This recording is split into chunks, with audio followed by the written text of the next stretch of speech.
But you focus very much there on the short term. You mentioned one or two things maybe in the long term, but is there anything in the long term that needs to be done to achieve this balancing act? Although I'm trying to generalize, and my generalization, I'm trying to package it in a very effective way, I'm sort of confident that it will be applicable for advanced as well as for developing economies, emerging markets as well. But of course, the voice of the South will have to have a different solution, largely African island countries of the Pacific and so on.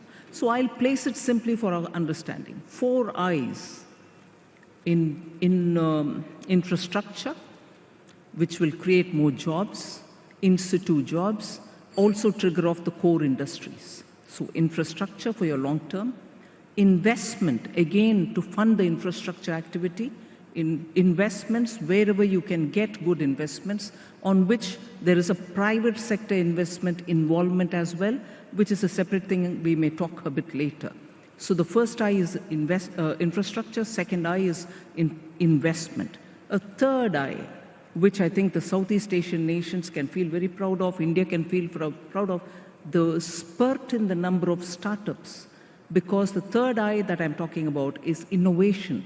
Unless you have innovative thoughts to address your local problems and encourage your local youth to come up with solutions, you're spreading yourselves too thin in terms of paying royalties, paying also solutions which may not fit your own economies and so on.